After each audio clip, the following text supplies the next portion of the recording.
El tango nació en Buenos Aires, pero también vive en España. Juan Esteban Cuazzi y Hernán Dobry dialogan en La Usina del Tango con los principales referentes de la movida local del 2x4.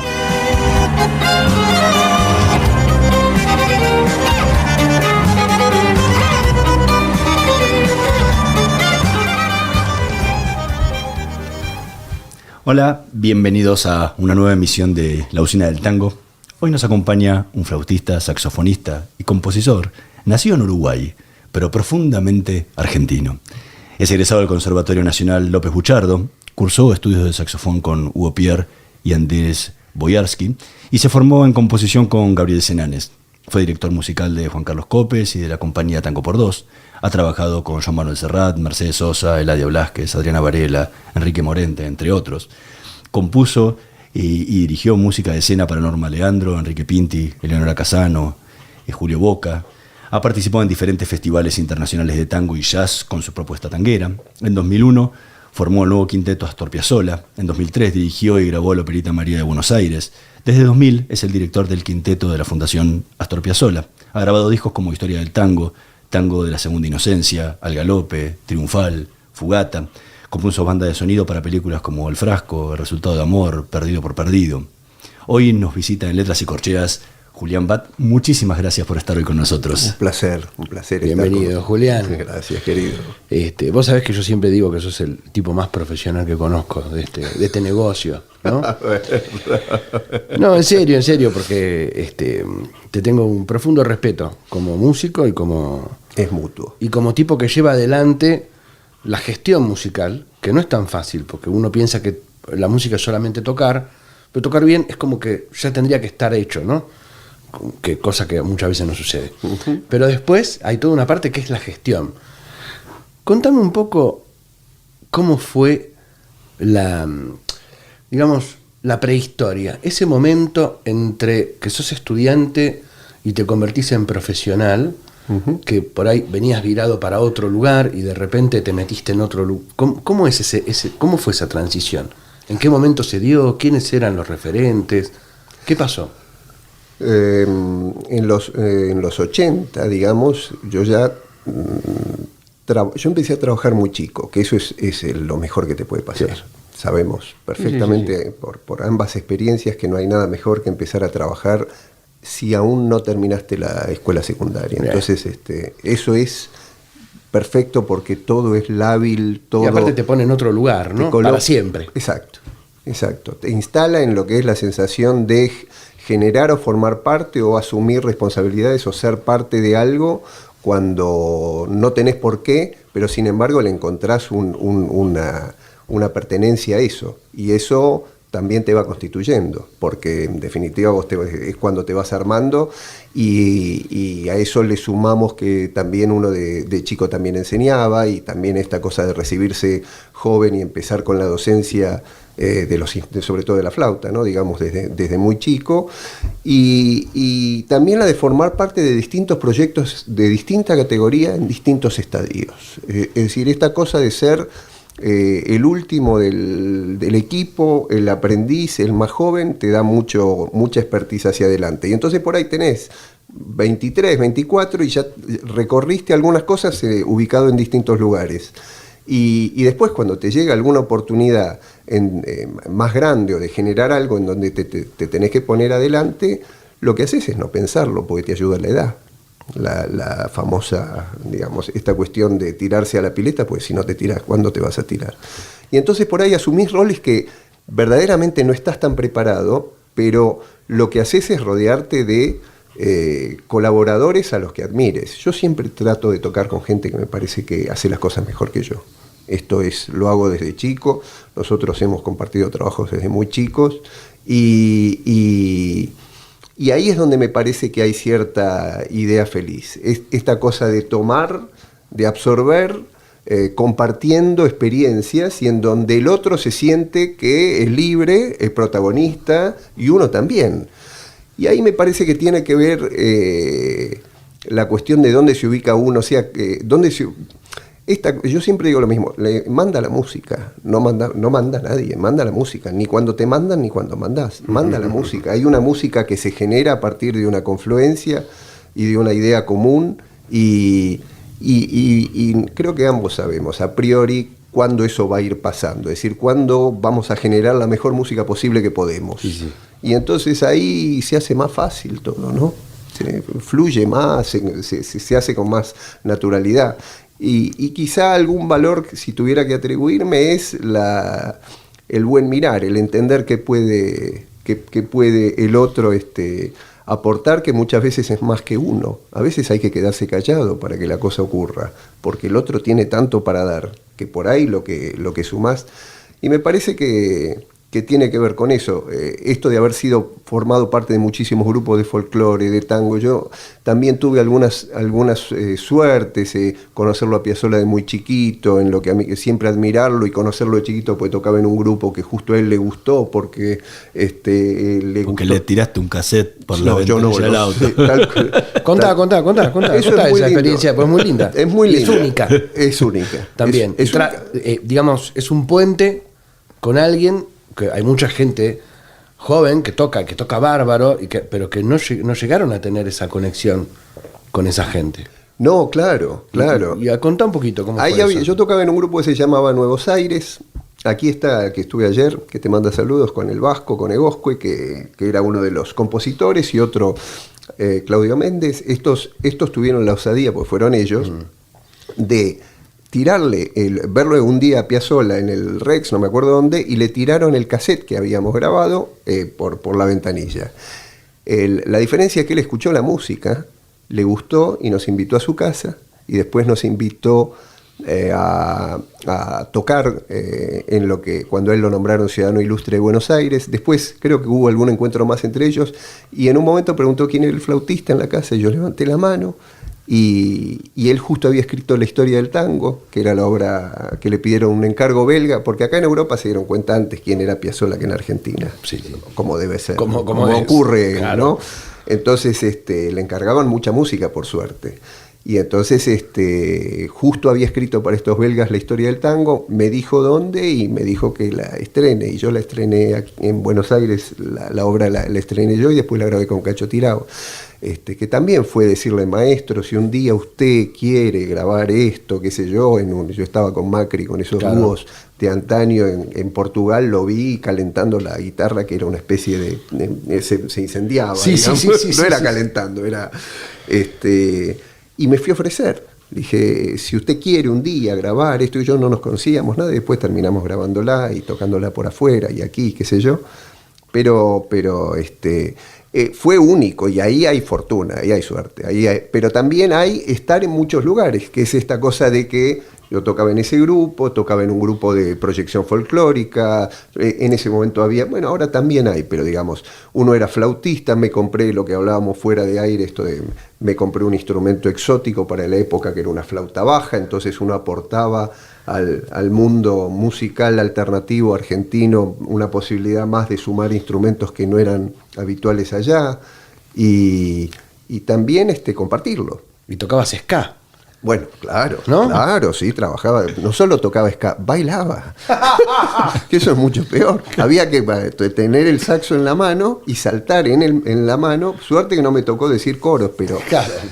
Había un grupo que se llamaba Los Intocables, que era la contra de los Cadillacs, que hoy están, y bueno, yo trabajaba ahí, o sea, hacía giras. O sea, fuiste de un lado al otro de la música, ¿no? Todos los que se podían. Y Juventudes Musicales Argentinas, dúo de guitarra y flautas, y concursos y esas cosas, haciendo material académico, que es el que me encanta y qué sé yo, pero bueno, el saxo también generaba, y tampoco había, y yo no se lo podía decir al maestro del conservatorio, mi maestro, porque era una traición tocar saxo, había que ocultarlo, entonces no se podía porque la boca y vaya a saber cuántas cosas más, y después se me apareció un día en una tanguería donde yo laburaba, él como diciendo, yo sé lo que estás haciendo. Ahora, diste vuelta por todo lo que contaste, por muchísimos estilos musicales. ¿Qué te despertó esa pasión por el tango? que a mí me parece que es en el único lugar donde personalmente yo siento que tengo algo para decir que más o menos vale la pena con los instrumentos que toco. Digamos, sintetizándolo, yo toco la flauta y toco el saxo. Ahora últimamente mucho más la flauta, pero digamos, en el único género en donde honestamente yo siento que tengo algo para decir que quizá aporte una manera de decir un discurso, una manera de contar una música, una manera personal por profunda, porque me pega profundamente, es ahí. Y en todos los otros lugares siento que con suerte califico. Y ahí me animo y siempre lo sentí propio. Esta pregunta famosa de qué es lo propio y qué es lo ajeno de cada uno. Y yo siento que ahí me nace una manera impensada de plasmar un estilo, algo que haga que si suena de determinada manera, bueno, parece que está tocando Y eso es lo que me hace tener esta terquedad de seguir insistiendo en este género y de seguir sumando. Ahora acabo de grabar con un chico de 20 años que es una bestia, un guitarrista, un animal, y grabamos también en dúo, que es un formato que me fascina. Grabamos un disco de 11 tracks de Piazzolla con flauta y guitarra, y es eso, y seguir machacando sobre lo mismo. Es decir, es como una convicción interna, mezcla entre terquedad, obsesión y sensación de que está bien, o sea, de que tengo que seguir eso, tengo que hacer eso. ¿Y cuándo hiciste ese clic con el tango? Cuando primero lo sentí. ¿Pero a qué edad era? 20 y pocos. Yo escucho cosas del folclore que me fascinan, escucho música académica que la estudio porque es una manera, escucho el jazz y lo admiro profundamente, y uno si tiene que laburar va y labura, pero no es lo propio. Pero una vez estábamos de teloneros en Uruguay con Macri de la orquesta de Glenn Miller, ¿no? Y yo estaba tocando Los Mareados, qué sé yo, y vinieron los tipos, todos unos saxofonistas que tocaban de la hostia, claro. Y vinieron ahí diciendo, ¿cómo haces eso?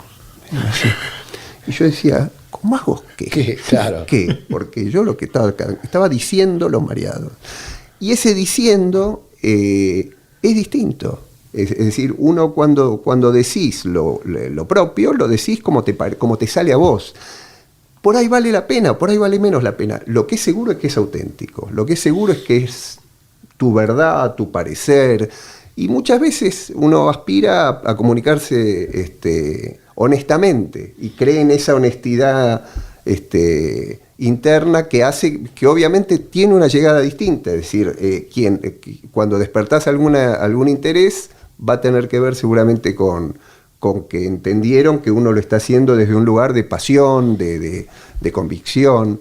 Y fue en esa época, fue en los 20 y pocos. Y fue con ambos, y después fue el trabajo que me fue llevando, pero también fue, yo de acá no me muevo. Yo encontré un lenguaje que lo siento como propio. En el saxo, que fue algo que yo hice desde también incluso con mucha gente que decía, ¿qué estás haciendo? O sea, los bandoneonistas, o cruzarme en notas con... ¿Por qué, querido? Claro, ¿no? querido. Querido, el saxo no, el saxo en el tango no. Claro, eso para otro tipo de lugares, señor. ¿Usted qué hace, señor, acá? ¿Qué vino a hacer acá? Te cruzaban en notas, yo me acuerdo una vez me cruzaron con Julián Plaza, por ejemplo, sí. Y habíamos grabado Danzarín, que se iba. Sí. Y Julián Plaza, divino, humilde, un genio, decía, bueno, son formas de entender, y diciendo, ¿usted qué está haciendo acá? Y la verdad es que vos escuchabas Gismonti, escuchás Piazzolla, y bueno, a ver, estamos por ahí, son las cosas que nos representan, son otras generaciones, como ahora lo harán de otra manera, pero la disrupción de uno era sentirse auténtico, pasarla bien, porque la pasábamos muy bien haciendo eso, y apostar. Claro, lo que pasa es que en la generación, cuando vos apareciste con el tango, la generación que seguía tenía 20 años por encima, digamos. No había un puente tan claro por situaciones culturales, políticas, en fin. Había una generación o dos generaciones en el medio que se habían comido. Exacto. Y entonces el músico de tango referente que te seguía tenía 20 años, 30 años más. Tal o sea, cual. era un señor mayor como somos nosotros ahora. Claro, ¿no? tal cual. ¿Cómo viviste esa situación de tener que encontrar esos elementos del tango que solamente se transmitían de manera oral, digamos, tocando? ¿Y cómo haces ese puente con el día de hoy? Donde sí hay sistemas académicos, donde sí hay un desarrollo de la enseñanza de eso, donde sí se transmite a través de tutoriales y no sé qué, pero ¿qué pensás de todo Sí, esto? nosotros, yo tenía parvas de pasto. La imagen es que en esa época el tango era la inactividad, la inacción, Claro, no existía. la nada. Por eso, pero fue impensado, es decir, tuvo que ver con el querer hacer algo que uno sentía. Ahora, es tal cual, no había, a mí me ayudó mucho desde lo laboral. Yo tomé algunas decisiones que tenía que ver con cuando dirigía espectáculos o proyectos que implicaban el tango tradicional o el tango histórico. Yo me sumaba como flautista a ser parte de la orquesta. De hecho, en algunos trabajos puntuales, como fue con Ana María Steckelman, que era es una coreógrafa que trabajó mucho sobre el tango y las coreografías más contemporáneas, y yo directamente le proponía trabajos de poner todas las orquestas y sumar músicos encima tocando, y después esos músicos se desprendían en vivo y se iban a otro lado y qué sé yo, y así se generaban este puente entre lo histórico y lo actual. Y para eso había que ceñirse mucho y entender mucho qué era el tango y tocarlo arriba como si fueses un miembro más, claro, como si estuvieses tocando en ese momento en vivo. Pero después tenías que irte al hoy, en donde aparecías vos con tu mirada y tu sensación. ¿Cómo fue ocurriendo? Fue ir ocupando un espacio que no había nada. En ese momento realmente no había nada. O laburabas en una tanguería. Claro, porque no había información. No había información. No se sabía ni qué era un 3-3-2, ni lo que era una síncopa, ¿no?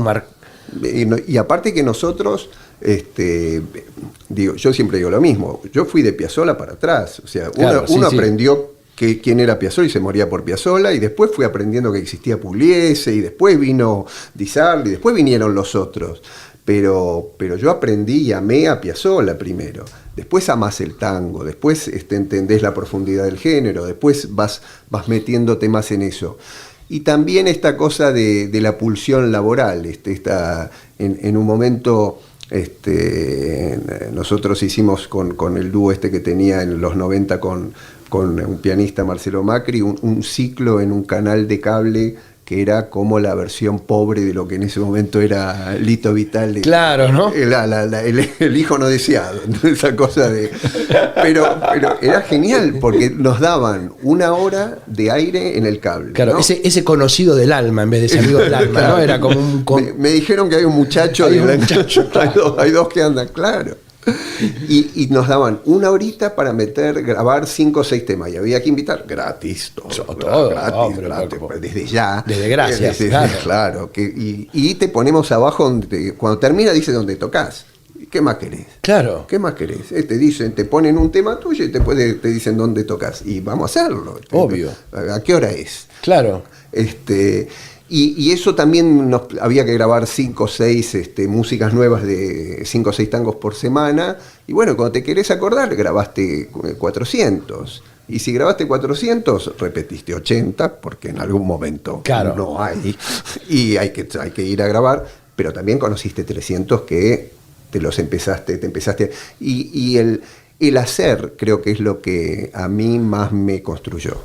El hacer más que la formación, que mi formación es académica, pero y he estudiado y me he formado, no a la altura de algunas cosas que hice. Es decir, tiene más que ver con la cultura del hacer y con el sentir que uno, bueno, lo va a hacer y está preparado, o entiende la manera, o se coloca, esto que decíamos antes, colocarse en el lugar en donde no dañes, el entender que uno que manda la música, que siempre manda la música, y que cuando uno no tiene nada para decir hay que callarse la boca, que es una buena manera de hacer música.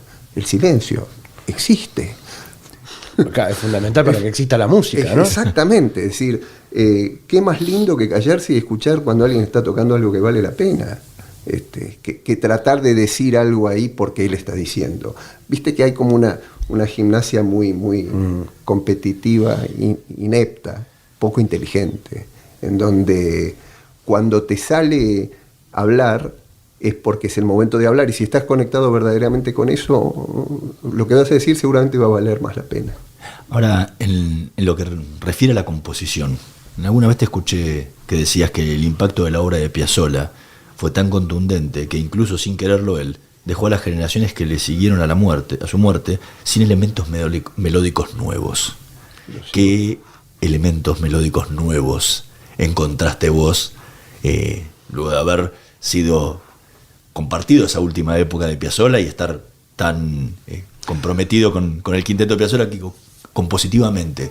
¿Qué encontraste nuevo? Sí, yo cuando digo eso hago referencia a músicos que uno admira, Marconi, Vinelli, es decir, los músicos Mederos, los músicos que Mederos por ahí es el que más pudo generarse.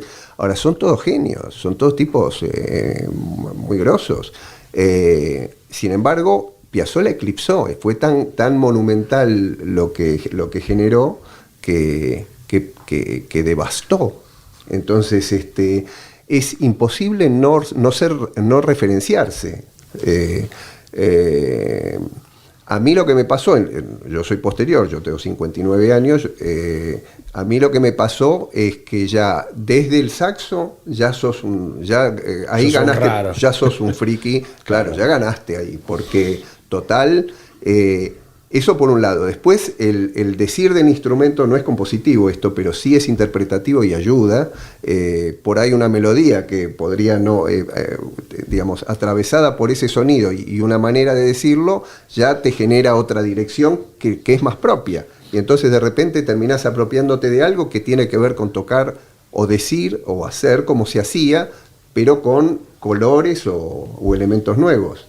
Después, mi trabajo compositivo tiene mucho que ver con si bien escribí y escribo milongas o valses o tangos, con los trabajos, con esta cuestión del trabajo pedido y la búsqueda a partir de ahí, y después esos elementos se van construyendo y forman parte de. Pero yo me fui resolviendo cuestiones laborales más que buscando un estilo propio. Es como cada uno. Hay mucho del trabajo. Siento eso muy, muy piola. Lo voy a unir a un par de cosas. Primero, que veo que, por las cosas que contás, también por lo que te conozco, ¿no? Más por lo que te conozco que por lo que contás, vamos a hablar en serio, que muchas veces inventás el laburo. Sí. O sea, te toca sentarte a pensar, no sé dónde, en el bar, en el altillo de tu casa, y decir, a ver, vamos a inventar esta situación. ¿Cómo hacemos? ¿No? ¿Cómo hacemos para eso? Como trazar pero siempre trazando una diagonal entre lo querible y lo posible, ¿no? Tratando de que la música no sea la damnificada de esta situación Jamás. Que me pasa a mí de no tener para comer, digamos, ¿no? Y poder llegar a eso, uno, primero. Si lo pensás desde ahí, ¿cómo lo pensás desde ahí? Y después otro que siempre tuve de referente como músico argentino total, a Hugo Pierre. Vos lo tuviste cerca. Sí. Contanos un cacho de eso. Lo que pasa es que era perfecto Hugo Pierre. Hugo Pierre era un saxofonista de los mejores del mundo. Sí, sin duda. Sin duda.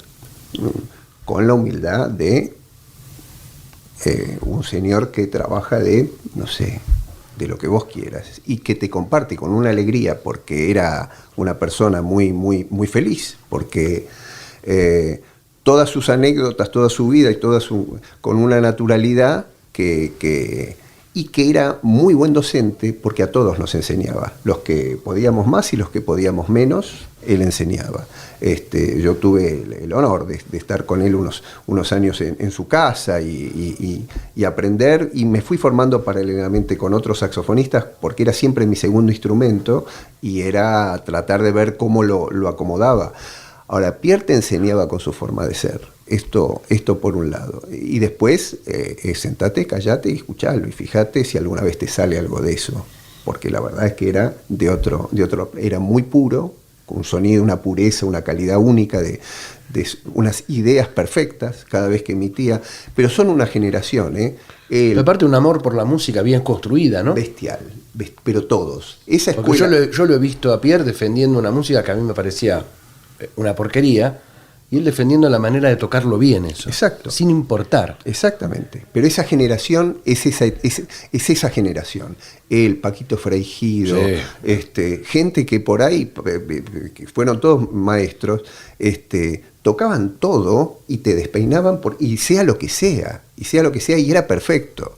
Y tocaban genial y se la tomaban absolutamente en serio. Ahora, era una época en donde nosotros no la vivimos, se trabajaba desde la mañana a la noche, si no grababas, estabas tocando, si no a la noche te ibas a tocar. Eso no nos tocó a nosotros, nos tocaron bastantes buenas en relación a las que hay, pero no esa. Eso era Pierre. Y respecto a lo que vos me decís de los trabajos, es cierto. Primero que es una rareza en mi rol de director, un tipo que toca la flauta y dirige. Ya empecemos por claro. Me sacaste la pregunta porque te iba a decir eso. ¿Cómo era el rol de ser director siendo flautista? En general, claro. Primero, eso está mal. Eso está mal. Entonces, a partir de que esté mal, veamos cómo hacer para que esté lo mejor posible. Yo te diría que es así. Una vez yo iba a dirigir una de las comedias musicales, no me acuerdo cuál, y me citan, y la iba dirigiendo, una de las que se hacían en Buenos Aires, en los 90, no sé, me lo olvidé. Y tengo la reunión con el director residente americano y todo va fenómeno, hasta que el tipo dice, mira, me encanta, pero toca la flauta. No, claro, o sea, no lo ven, no es posible. Es poco serio. Tiene que tocar el piano. Y yo no toco el piano para dirigir. O sea, yo toco el piano para hacer una canción, una música mía, pero no para dirigir a nadie. Entonces, desde ese lugar, la construcción tiene que ser propia. Y si la construcción tiene que ser propia, hay que cuidar la música. Y esto que vos decías, que yo te agradezco de la transversalidad, es buscar algo distinto siempre. Tratar de sumar algo no existente. Tratar de proponer algo que es lo que te están pidiendo, pero que no sea exactamente lo que te están pidiendo. Tratar de buscar cómo haces para generarle un sellito, un toque, una mirada que no la puedan desaprobar, porque vos me pediste esto, pero que se acerque a algo en donde vos sentís que decís algo que por ahí no se había dicho tanto, ni siquiera que no se haya dicho, pero que no se haya dicho tanto. Cuando me llama Boca en el 2000 para hacer Boca Tango, había que cubrir 2 meses en el Maipo porque se había caído y Boca era uno de los dueños del teatro. Claro. Y había que resolver un espectáculo de tango que él iba a protagonizar para hacer 2 meses ahí. Y se terminaba. Como para salvar la temporada porque se había caído algo. Se cayó algo. Y Lino y él estaban desesperados porque exacto. Y vamos, entonces, antes de fundirse hacemos un cumpleaños. 2 meses, claro. Y que paguen. Y que alguien pague, claro. Entonces había que armar un espectáculo en 15 días. Bueno, va Steckelman, Yuyen, qué sé yo, Julio, voy y me llaman a mí. Y yo armo un octeto con dos violines, Pablo y Leo. Ah, impresionante. Claro. Leonardo Ferreira y Pablo Agri. Sí, que tocaban calambre, por ejemplo, y hacían una media frase cada uno. Que era muy divertido. Entonces, ese juego que vos sabés que llamás a los dos que admirás, los pones ahí. O sea, los mejores violinistas de tango del momento. Del mundo. Del mundo. Sí, del mundo. Sí, después tenés la otra generación, pero digamos, en esa época y en esta, ahora más del mundo, pero digo, en esa época, de nuestra generación. Del mundo. Del mundo. Y los pones a compartir el trabajo. No, que ellos jamás se hubiesen llamado por ahí, pero los llamás vos. Y yo soy una rara avis en eso, porque no encuentran maldad. Claro. No hay daño. Yo no quiero joder a nadie, yo quiero que funcione, que esté lindo. Hay alguna cosa de, a través de los años, no sé, en algunos casos se ha ido perdiendo, en otros se mantiene, de cierta credibilidad respecto a que claro, vamos a hacerlo de verdad, digamos. Cierta confianza desde lo humano, vaya a saber qué. Pero bueno, yo llamo a ellos, a un violonchelo, a Segret, a Posetti en el piano, a Marisa Hurtado en el contrabajo, a Mainetti, y arreglamos varios, no arregla uno solo, se arreglan varios, primero porque hay que resolverlo, después porque vas a escuchar distintos colores, entre lo original, de lo que había que hacer, versiones originales, y lo cantado, y qué sé yo, y después había mucho Piazzolla. Y entonces... Y yo tocaba flauta y saxo y tocaba bastante, a veces solo, eran como unas interrupciones de algún estudio tanguístico que escribió él, pero medio... Y entonces era raro lo que se escuchaba. Y nos tocó, en suerte, ir a países en donde la música primaba sobre el espectáculo. Es decir, pero no la música, las decisiones musicales de lo que sonaba era muy interesante, porque había una paleta que empezaba en el 900 y terminaba en mañana, que entonces, aún estando, aún no viéndose o viéndose según la circunstancia, lo que se generaba musicalmente era atractivo per se. Y bueno, esta transversalidad, esa osadía también tiene que ver con la carencia. Te diría que la carencia ayuda mucho. Claro, creamos el hambre. El hambre, la carencia y la necesidad de resolver, y el poner adelante la música sobre... Y el estar preparado también, perdón, el estar preparado, porque el hambre te puede hacer listo, como se dice aquí en España, que es más listo que el hambre. Uh-huh. El hambre te puede hacer listo y podés tener la idea de hacer algo, pero también tenés que tener una cierta solvencia técnica para poder llevarlo a cabo, ¿no? Para poder resolverlo. Para poder resolverlo, para llamar, que te crean. Sí, para que me digan vender la moto y que la moto funcione. Que la moto ande. Y si anda muchos años, epa. Recién decías lo de espectáculo, que muchas veces la música opacaba al espectáculo, quedaba por encima del espectáculo.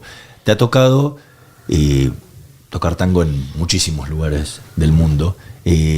¿Cómo se vive desde el escenario el tocar tango en lugares diferentes a Buenos Aires?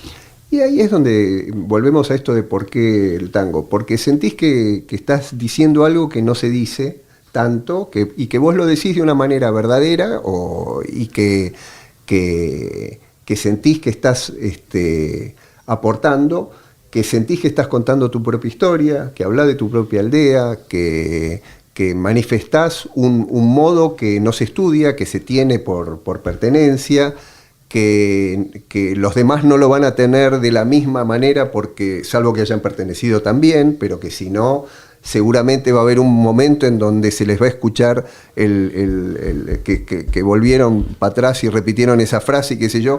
Hay herramientas que no se estudian, que tienen que ver con las vivencias, y la vivencia después se escucha, y entonces esa transmisión en esos escenarios, sean propios o ajenos, te da una certeza, de que eso es genuino, y después vas a tener las respuestas que sean. A mí me pasó en España de tocar, de venir en dúo, esto con el saxo y con el piano, y de terminar en festivales internacionales de jazz, tocando, si un día tocaba Mails, un día tocaba Manhattan Transfer, un día tocaba la orquesta de Duke Ellington, y un día tocábamos nosotros. Claro, cualquier cosa. Está mal. No. Pero escúchame, ¿y vos crees que el público fue cambiando a lo largo de todos estos, 30 años de música que haces de tango, tanto en Argentina como afuera, la avidez del público por escuchar tango? Porque yo tengo como el recuerdo de que era un público cuando yo era chico, pero por ahí yo era chico, y el distinto era yo, no sé. Claro, nosotros somos distintos. Somos distintos a lo que éramos, distintos. Sí, por supuesto. No, pero nosotros también somos distintos al público. Nosotros no somos público.